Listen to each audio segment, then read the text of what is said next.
opprime les peuples, son peuple et aussi des peuples voisins. On sait qu'aujourd'hui il y a une grande manifestation à Berne, une manifestation aujourd'hui à Genève, dans toutes les villes, dans le monde entier je crois, le peuple et les peuples s'expriment pour continuer à faire pression sur les gouvernements, leur gouvernement et le gouvernement iranien, pour que ce régime, je l'ai dit, tombe. Nous avons eu cette semaine quelques bonnes nouvelles. Une partie des sanctions décidées par l'Union européenne contre l'Iran ont été reprises à Berne, pas toutes, mais un certain nombre de sanctions. Une résolution a été votée au conseil municipal de la ville qui demande de sanctionner l'Iran et de continuer à dénoncer ce régime. Et puis au Grand Conseil genevois, le Parlement, là aussi une résolution a été demandée. Elle n'a pas été votée immédiatement, elle a été renvoyée en commission. Elle était peut-être trop ambitieuse pour certains partis centristes et de droite.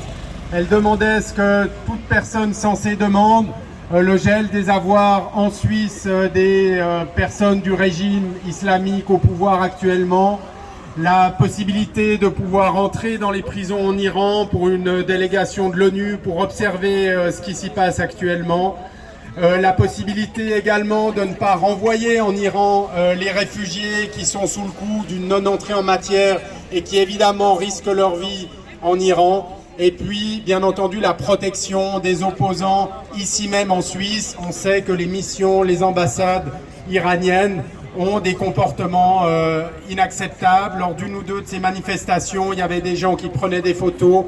Et ça doit être sanctionné. Et les opposants au régime doivent être protégés à Genève, en Suisse. C'est une évidence. Cette résolution est déposée, elle fera son chemin parlementaire.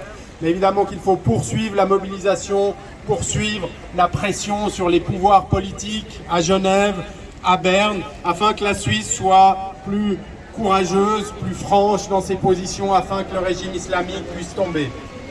Un hommage aussi pour tous ceux qui en Iran continuent de lutter. Ils forcent notre admiration, ils forcent notre respect. Une pensée pour eux, pour tous ceux qui luttent avec des moyens disproportionné par rapport à la force de répression, mais un exemple pour le monde entier. Merci pour votre engagement et de tout cœur, nous sommes à vos côtés, nous continuerons de faire pression sur les autorités pour que la Suisse se positionne encore plus fortement. Merci. Femme, vie, liberté. Femme, vie, liberté. Femme, vie, liberté. Femme, vie, liberté. Femme, vie, liberté. Femme, vie, liberté. Jusqu'à la chute du régime. Merci. Merci.